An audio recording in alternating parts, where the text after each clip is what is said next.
Olá, bom dia, como estamos? Tudo tranquilo? Tudo na bênção? Então, hoje é mais um dia que vamos falar sobre sacerdócio, ok? E eu gostaria hoje de falar sobre servindo a igreja. Como é que vocês estão? Bom dia, Cris, Arivaldo, Dani, Cláudia, tudo bem? Graça e paz, tudo tranquilo? Hoje a live aqui de casa novamente, choveu, né? Começou a chover aqui e aí caçambeiro não trabalha quando chove, né? Caçambeiro fica em casa, né? Então, é, é isso aí. Vamos fazer aqui de casa, na live, no quarto da Nebai, né? Que é mais apropriado. Ela já saiu pro serviço, ela sai cedo, né? Ela é farmacêutica, então ela sai bem cedo mesmo, né? Então ela deixa o quarto para mim fazer as lives aqui quando eu tô em casa. E aí, como é que vocês estão? Como é que vocês estão? Tudo tranquilo? Tudo na boa? De boa? Então, é, eu queria ler um texto antes com vocês. Ver se eu consigo abri-lo aqui no meu tablet, só um pouquinho.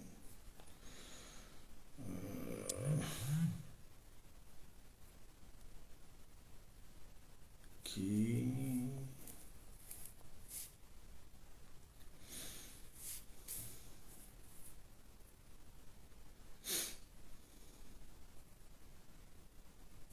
Aqui.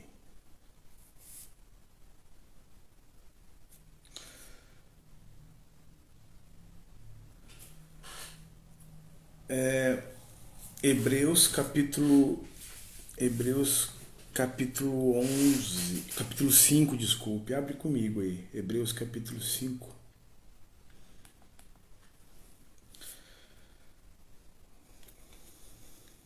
Hebreus capítulo 5, verso 11.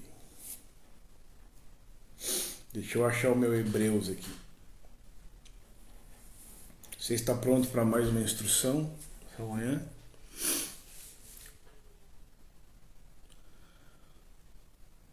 Coisa boa, ideia. Aqui fala um dia ruim e caçambeiro não consegue trabalhar. Você está pronto para mais uma instrução essa manhã?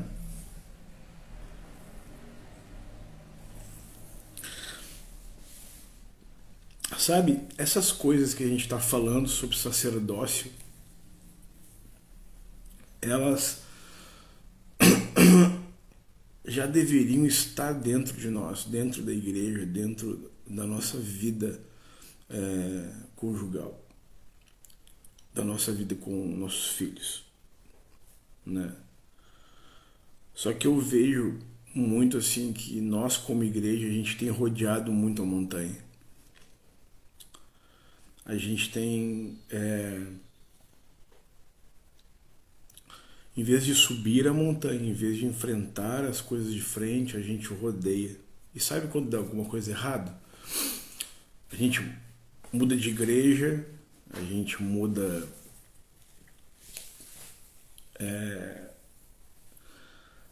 As coisas estão tão fáceis assim que hoje a gente muda de marido, muda de esposa, a gente muda. Simplesmente deu errado, a gente muda. Já parou para pensar nisso? Já parou que quando acontece um problema no casamento, a gente não resolve o problema, a gente muda. A gente faz isso com a igreja também, né? E isso é tão natural hoje, né, no mundo, né?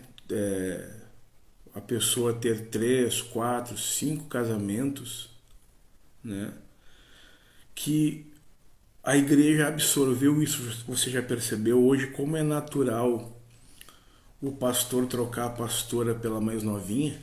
Você já percebeu isso? como é natural hoje as pessoas se divorciarem em nosso meio, no meio cristão. Por quê? Porque simplesmente quando a gente enfrenta problemas de relacionamento, a gente só troca, a gente não enfrenta, na realidade, né? Quando a gente passa por problemas, quando a gente não se encaixa, quando a gente não aceita, quando a gente é confrontado, quando a gente vê coisas que a gente não gosta, né? Simplesmente a gente muda. Você já parou para pensar nisso? Como a gente é infantil? Tu imagina se Jesus, né? Porque entenda assim, ó, pense comigo, tá? Quando Jesus tinha 2 anos de idade, Jesus ele não sabia que ia morrer na cruz, entende? Quando Jesus tinha 5 anos de idade, Jesus ele não sabia que ia ser crucificado, ia ser preso, ia ser chicoteado, né? Você me entende? Jesus foi aprendendo ao passar dos anos, ao passar da sua vida, e que ele era o Filho de Deus. Jesus foi aprendendo ao passar da sua vida e entende assim, quando Jesus ele foi caindo em si que ele era filho de Deus. Por quê? Porque os seus pais pregavam para ele, diziam para ele, não, cara, teu nascimento foi assim, a tua vida foi assim, o Espírito Santo que te concebeu e tal. Entende? Não tem como. Jesus ele não tinha uma mentalidade. Quando ele era criança, Jesus era criança. Quando Jesus era adolescente, ele era adolescente. Ele foi aprendendo quem ele era durante o passar dos tempos. Ou o passar do tempo, você está entendendo? Só que quando Jesus se deparou com a circunstância do Getsemane, com a prisão, né? O que ele fez? Ele orou. Ele falou, Pai, se possível for, afasta de mim esse cálice, né? Mas se possível for. Mas Jesus ele não fugiu daquilo que ele deveria padecer. O problema é que nós estamos acreditando no evangelho da facilidade. Nós estamos acreditando no evangelho onde não há problemas. Eu não sei você que é mais antigo, vamos dizer assim, que nem eu, acima dos 40, né? Você vai lembrar das organizações Tabajara. Quem se lembra das organizações Tabajara aí? Né? Quem se lembra? Vai dar tudo certo. Tinha até um ditado assim, organizações Tabajara, né? Pois é.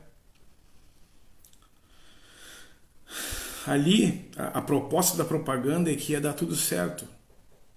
Eu quero dizer uma coisa, querido. A nossa vida cristã, ela é uma vida feita ou repleta de acertos, mas também de erros. E nós temos que aprender com os nossos erros. A nossa vida, ela é feita de vitórias, mas também de derrotas. O problema é que eu e você não podemos desistir quando somos derrotados. Nós não podemos desistir quando acontece um adultério no casamento.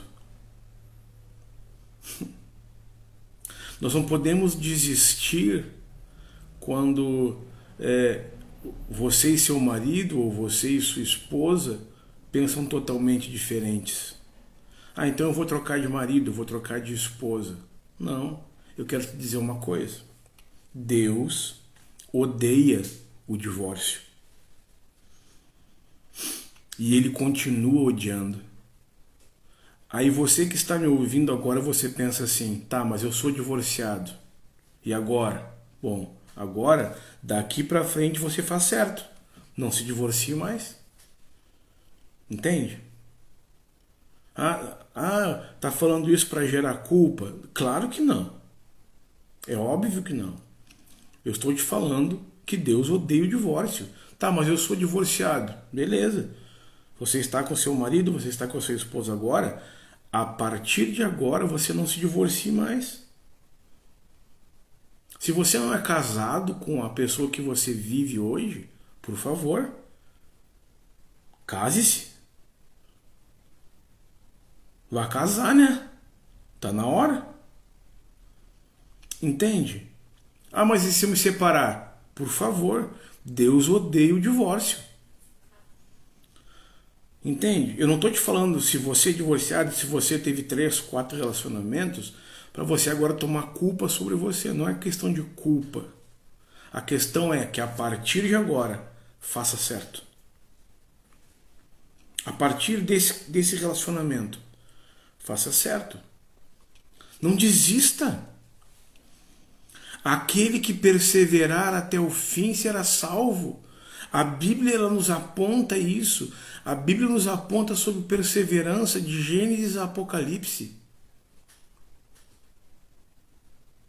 Você que é casado pela primeira vez, Deus odeia o divórcio. E Ele continua odiando. Ok? Você está me entendendo? Quem está me entendendo, coloca aí. Estou te entendendo, Pablito. Aleluia. Como nem diz o Fábio Coelho. Aleluia. Beleza? Então, vamos lá. Hebreus capítulo 5, verso 11 diz assim: ninguém colocou, estou te entendendo. Ai, ai, ai, Jesus. Agora sim a Cláudia colocou. Tá louco. Né? Quando é coisa boa, quando é bênção, né? Quando é profecia, né? A gente bota, tô te entendendo, né? Agora, quando é instrução, né? Quando as coisas apertam pro nosso lado, a gente, ó, agora começou, estou te entendendo aí. É isso, gente. É isso. Amém? Amém? Estou liberando essa semana instruções sobre o sacerdócio. Ontem liberamos instruções sobre o sacerdócio com os filhos. E agora estamos liberando instruções. E eu queria falar sobre instrução do sacerdócio com Deus. Mas Deus está levando o troço para o outro lado aqui. Então vá segurando a tua onda aí. Amém? Aproveita aí, te inscreve no canal O Profeta Basicão lá, ok? Se você não é inscrito lá no YouTube, acesse lá o Profeta Basicão, depois esse vídeo vai estar lá. Se você quiser ouvir, ver de novo, vai estar lá, ok? Hebreus capítulo 5, verso 11 diz assim: quanto a isso, temos muito que dizer. Olha o que ele estava querendo dizer com isso. Que interessante! O autor de Hebreus estava falando sobre sacerdócio. Sobre o sacerdócio de Melquisedeque. Mas olha que ele dá uma parada, tá? E ele diz assim: quanto a isso temos muito que dizer. Ou seja, quanto a isso o quê? Quanto ao sacerdócio, ok? Coisas difíceis de explicar, porque vocês se tornaram lentos em aprender. Embora a esta altura vocês já devessem ser mestres, precisam de alguém que ensine a vocês novamente os princípios elementares da palavra de Deus. Estão precisando de leite e não de alimento sólido. Quem se alimenta de leite ainda é criança e não tem experiência do ensino da justiça. Mas o alimento sólido é para os adultos, os quais, pelo exercício constante, tornaram-se aptos para discernir tanto o bem quanto o mal. Olhe para mim, olhe para cá. O autor de Hebreus, a gente não sabe quem foi, se foi Apolo, se foi Paulo, não interessa também. Foi uma pessoa inspirada pelo Espírito Santo, ok? O autor de Hebreus, ele começa a falar sobre sacerdócio. E de repente ele dá uma pausa e ele falou assim, cara, mas eu tenho muito a falar sobre isso. Acontece que eu preciso falar novamente de princípio, porque para esse autor, sacerdócio era um princípio elementar. Ou seja, a gente já devia saber disso. A gente já devia saber disso. Porém, ele está dizendo, embora a esta altura nós já devêssemos ser mestres, precisamos de alguém que nos ensine novamente os princípios elementares. Estamos precisando de leite. Ou seja, falar sobre sacerdócio para esse autor era como se ele estivesse dando mamadeira para as pessoas. Porque os crentes, eles já deviam saber disso. Eles já deviam saber que Deus odeia o divórcio. Eles já deviam saber que eles têm que ser como Jesus para com seus filhos. E eu sei, gente, dura coisa é me ouvir. Sabe, o ministério profético, ou o profeta de ofício, ele não é aquele que só libera palavras, prevê futuro, é um vidente. O profeta de ofício traz alinhamento. O profeta de ofício traz alinhamento, traz destino, traz fundamentos também. Amém? Glória a Deus. Maninho, te amo, cara. Carolina, olá, de Ribeirão, bom dia. Edson, bom dia. Deixa eu ver se entrou mais alguém aqui. Alice, bom dia, bom dia. William, bom dia. Charlene, bom dia. Lilian, Dona Tereza, como é que vocês estão? Se eu esqueci de alguém, desculpe aí. Entende? O profeta, ele não traz só... Uau! Não, queridos. O profeta traz alinhamento.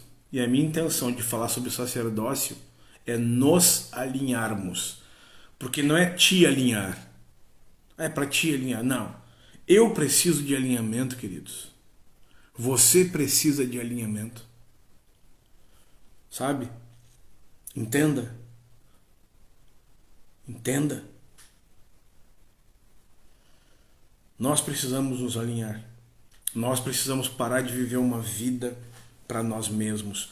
Nós precisamos parar de viver uma vida que é voltada para o eu, é voltada para os nossos prazeres, é voltada para as nossas vontades e começar a viver uma vida voltada para Deus. Começar a viver uma vida voltada para Deus. Amém? Glória a Deus. Você está me entendendo? Aleluia. Vamos voltar. Deixa eu ver aqui.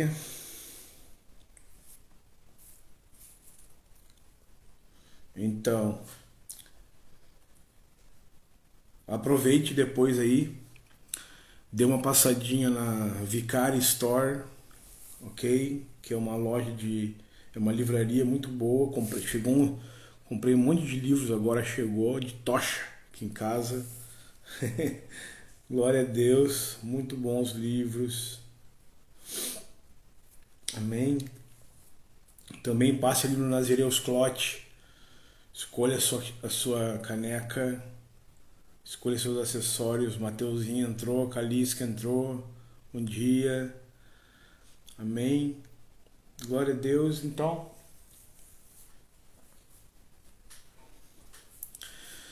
eu quero falar um pouquinho só sobre servir a igreja hoje. Já falei um monte de coisa aqui que não estava no script, mas eu quero falar um pouquinho sobre como servir a igreja. Abra comigo 1 Coríntios, capítulo 11. 1 Coríntios, capítulo 11.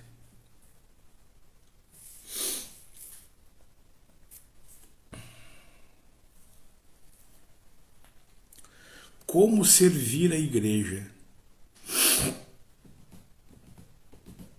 Vamos lá. Capítulo 11 de 1 Coríntios, verso 1, diz assim: Tornem-se meus imitadores como eu sou de Cristo. Bom, sabe qual é o jeito de você servir a igreja? Você sendo exemplo.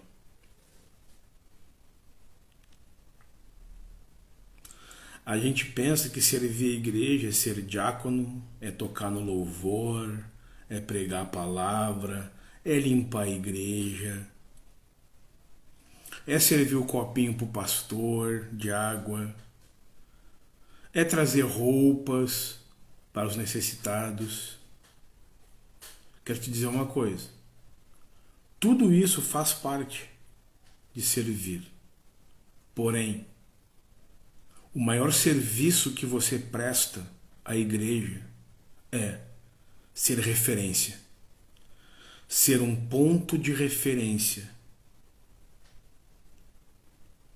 Ser alguém que as pessoas olham para você e as pessoas dizem assim: eu quero ser como ele porque ele é imitador de Cristo.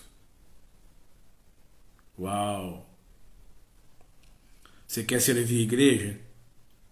Você quer ser sacerdote na igreja? Seja um ponto de referência. Seja uma pessoa referência. Como Pablito, sendo manso e humilde. Sendo manso e humilde. Seja referência. Sabe? Jesus, ele nunca disse assim, ó, olha, aprendam de mim sobre milagres. Aprendam de mim como profetizar. Aprendam de mim como orar. Aprendam de mim como não sei o que. Como andar sobre as águas. Aprendam de mim como fazer uma árvore secar. Não. A única coisa que Jesus disse para que os discípulos aprendessem é: aprendam de mim, que sou manso e humilde. Uau!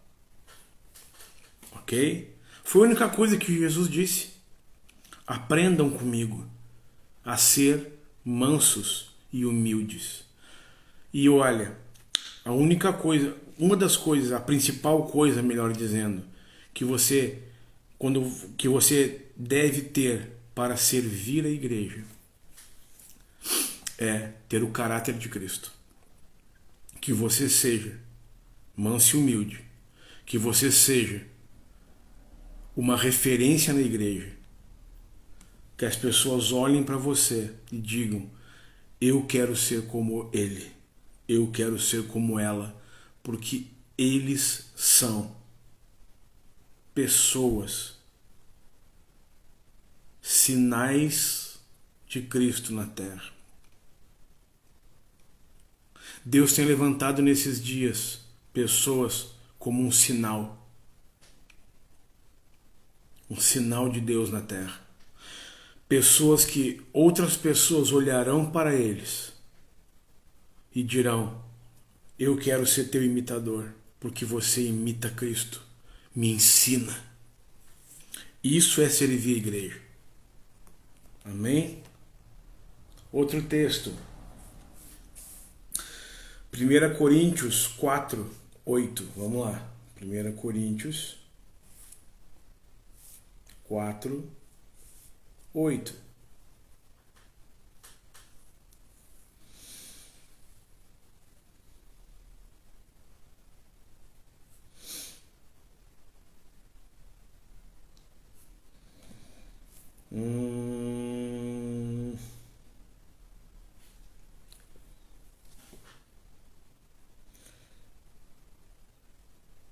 Olha, esse texto aqui para mim é o melhor, é um dos melhores textos que Paulo escreveu, na minha opinião, claro.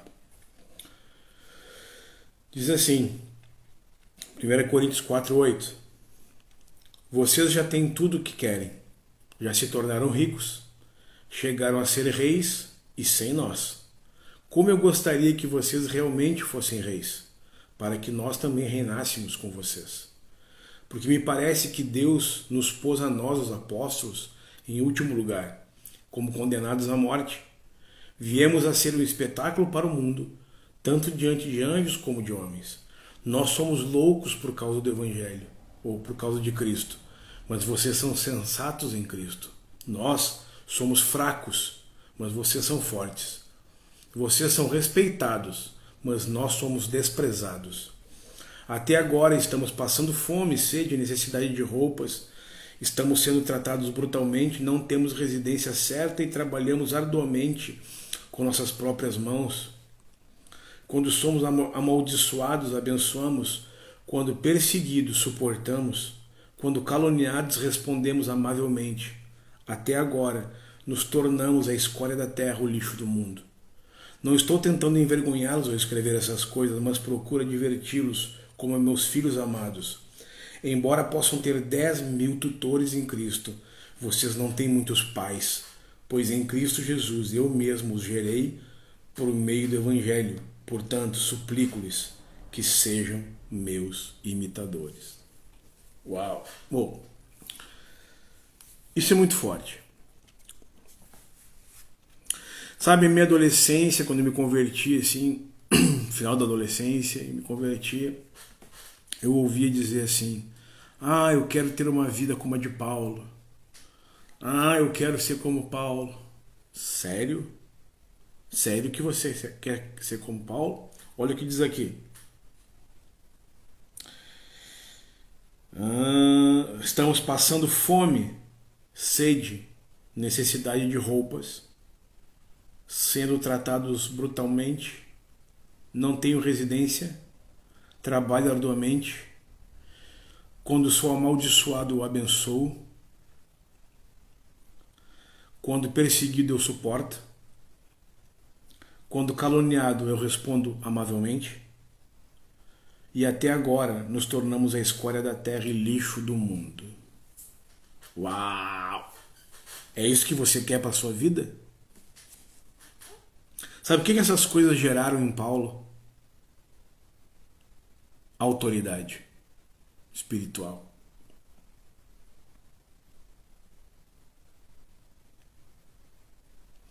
E no fim ele diz, sejam meus imitadores nessas coisas.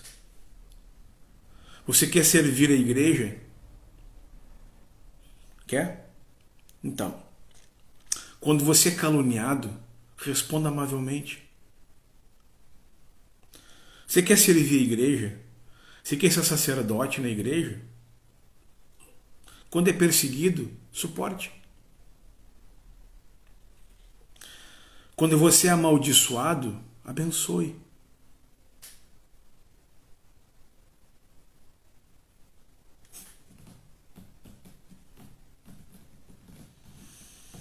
Entende, queridos? Entenda, eu tenho falado isso e eu vou te falar mais uma vez. Crave isso no teu coração. O Evangelho tem muito mais a ver com renúncia do que com vitória.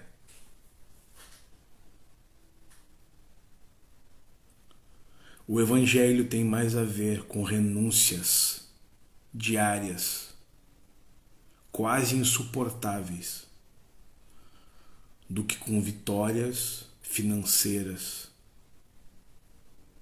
familiares.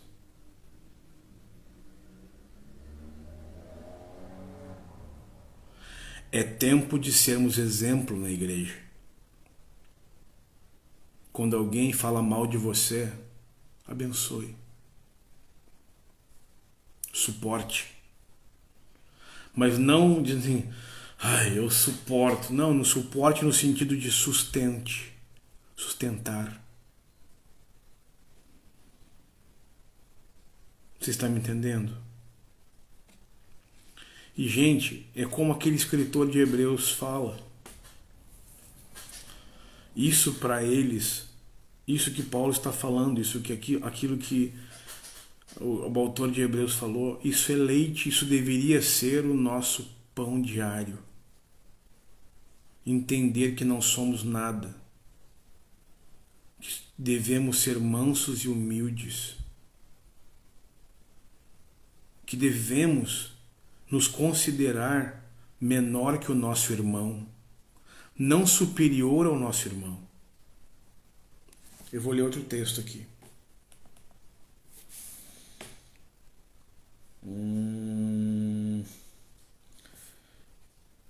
Filipenses 3:17.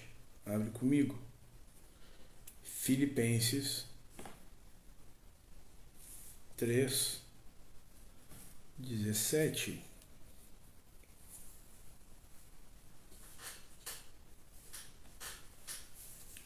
Diz assim, olha o que Paulo escreve. Irmãos, sigam unidos o meu exemplo. Sigam unidos o meu exemplo, ele quer dizer. E observem os que vivem de acordo com o padrão que apresentamos a vocês. Pois, como já disse repetidas vezes, e agora repito com lágrimas, há muitos que vivem como inimigos da cruz de Cristo. Olha o que ele está dizendo. Naquela época, pense comigo, essa igreja deveria ter no máximo 30 anos. No máximo 30 anos. 30 anos pós a morte de Cristo e ressurreição. Morte e ressurreição de Cristo. Em 30 anos já existia pessoas dentro da igreja que eram inimigos da cruz de Cristo. Por quê? Como assim ser inimigo da cruz? Ser inimigo da cruz é aqueles que não querem pegar a sua cruz, que só querem as bênçãos de Deus. É aqueles que não suportam sofrimentos. É aqueles que no primeiro problema batem no tatame, se tornam inimigos da cruz de Cristo. Porque Ele mesmo disse, quer vir após mim? Renuncie a você mesmo, pegue a tua cruz e siga-me. Ele disse, negue-se. Você quer seguir Jesus? Negue-se. Negue-se. Pega a tua cruz e siga-me. Mas olha o que Paulo está dizendo, irmãos, sigam unidos o meu exemplo. Paulo está dizendo para a igreja de Filipenses, sigam o meu exemplo e observem os que vivem de acordo com o padrão que eu apresentei, ou seja, sigam o meu exemplo e sigam os sinais, sigam pessoas que são sinais, sigam pessoas que são referência de Cristo. Porém, naquela época, ele diz assim no verso 18, como já disse repetidas vezes, e agora repito com lágrimas, há muitos que vivem como inimigos de Cristo, inimigos da cruz de Cristo. A gente quer Jesus, mas não quer a cruz.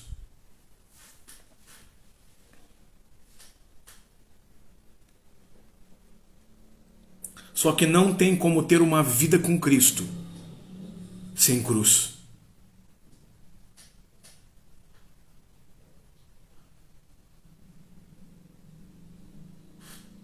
Tem duas circunstâncias para ser de Cristo: negar-se a si mesmo e pegar a cruz.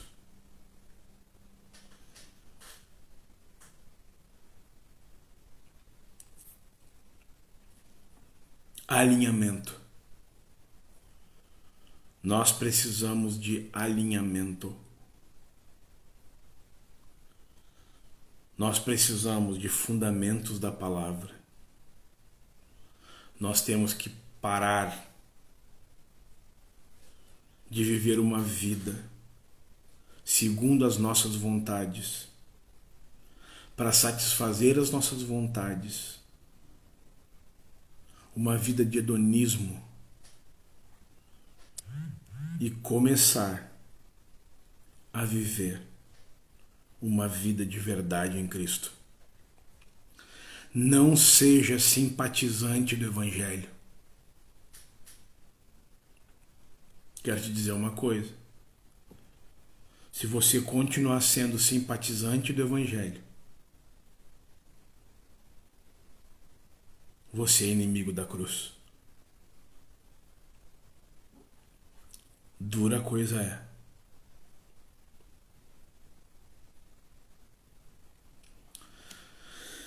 Eu sei que dura coisa é ouvir essas coisas, sabe? Mesmo. Mas é tempo da igreja se preparar para a volta de Cristo. Jesus está voltando. Sabe uma das coisas que tem sido muito pouco pregadas nas igrejas hoje?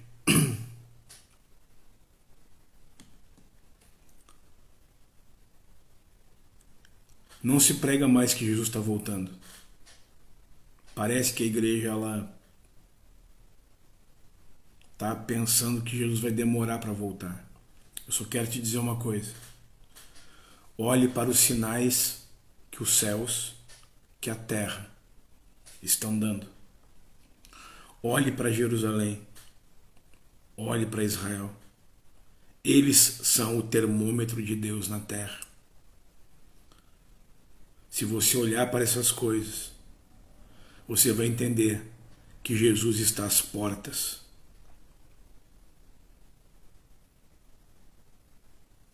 Jesus está às portas.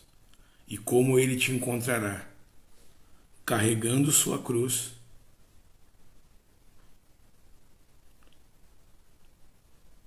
ou vivendo para o teu prazer, vivendo para satisfazer as tuas vontades, achando que Deus é Papai Noel, que ele tem que fazer as coisas, porque afinal eu sou um dizimista e ofertante fiel, então eu não aceito. Sério? Você leu aquele texto de 1 Coríntios capítulo 4 que a gente estava lendo ali? Você acha que o Paulo não era dizimista fiel?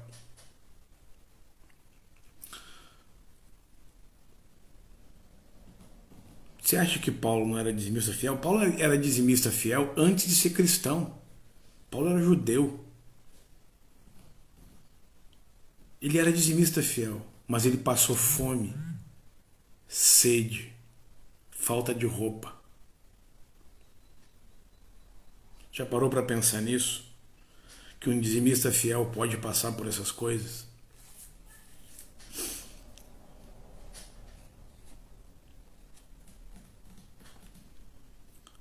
Eu quero que você pense nessas coisas. Eu quero que você avalie essas coisas, avalie como está a sua vida.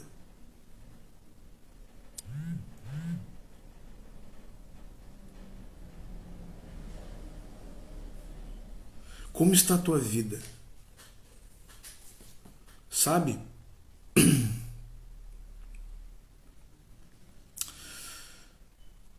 Você deve ter um encontro com Deus no seu lugar secreto. Deus não é brincadeira.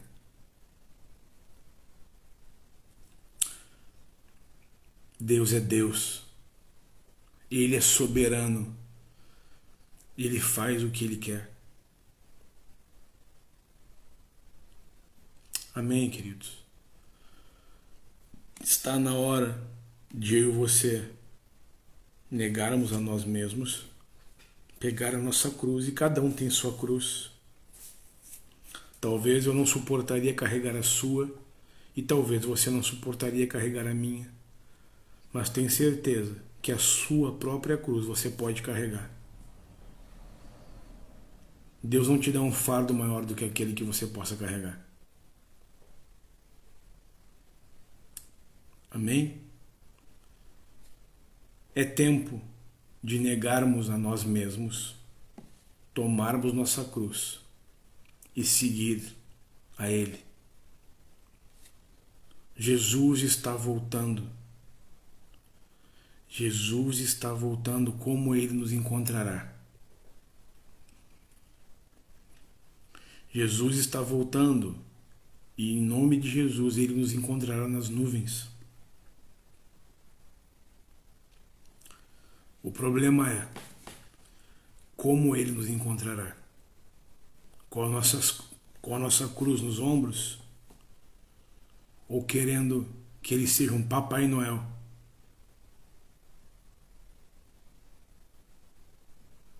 Naquele que a gente pede e Ele tem que fazer todas as nossas vontades. É tempo de voltar para Deus, gente.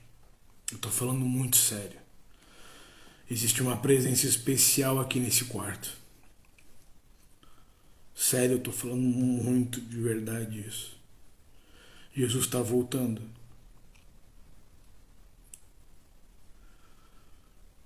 E Ele queria e Ele quer encontrar uma igreja sem rugas, sem máculas.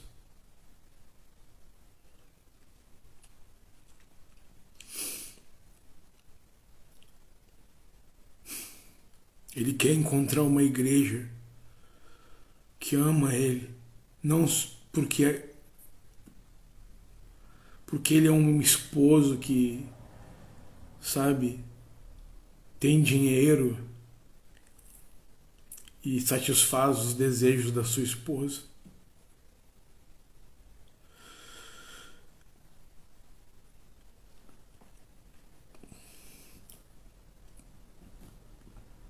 Entende, cara? Coisa triste um relacionamento por interesse. Coisa triste um relacionamento por interesse. Coisa triste um relacionamento que a esposa só se interessa pelo marido por causa da grana que ele tem.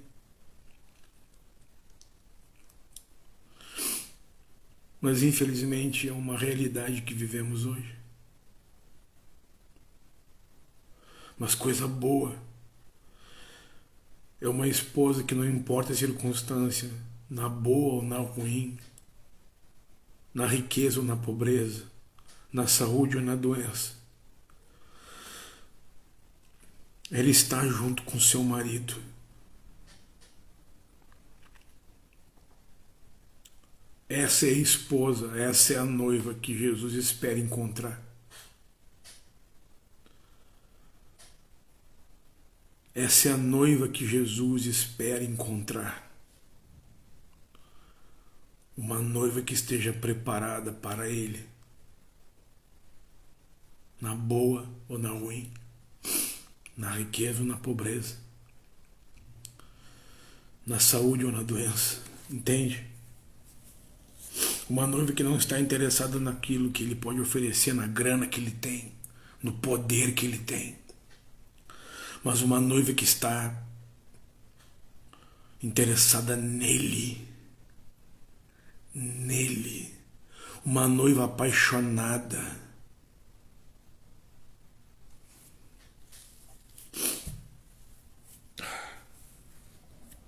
desesperada pelo seu amor. Entende? É tempo de relacionarmos com Deus.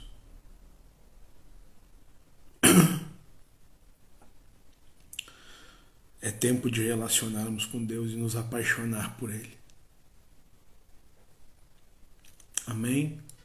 Hoje falamos um pouco sobre sacerdócio na igreja, sobre servir a igreja, melhor, e falamos sobre, bem pouquinho, tudo bem, mas falamos sobre que você quer servir a igreja, seja exemplo de Cristo. É a melhor maneira de servir a igreja. Basicamente, o resumo de tudo isso é isso. Amém? Que Deus te abençoe, que Deus guarde teu coração. Que o Espírito Santo toque em você, que o Espírito Santo leve você para o lugar secreto, para que você ouça a voz de Deus, para que você sinta a presença dele, que é incomparável.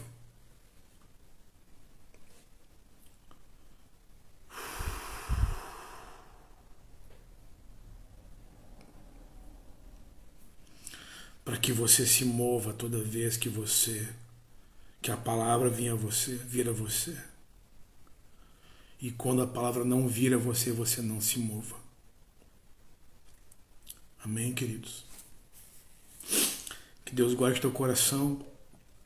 Amanhã vamos estar falando sobre o sacerdócio a Deus. Ontem falamos sobre o sacerdócio no lar. Hoje falamos sobre o sacerdócio na igreja. Amanhã vamos falar sobre o sacerdócio diante de Deus. Ok? Deus te abençoe, guarde teu coração e até amanhã.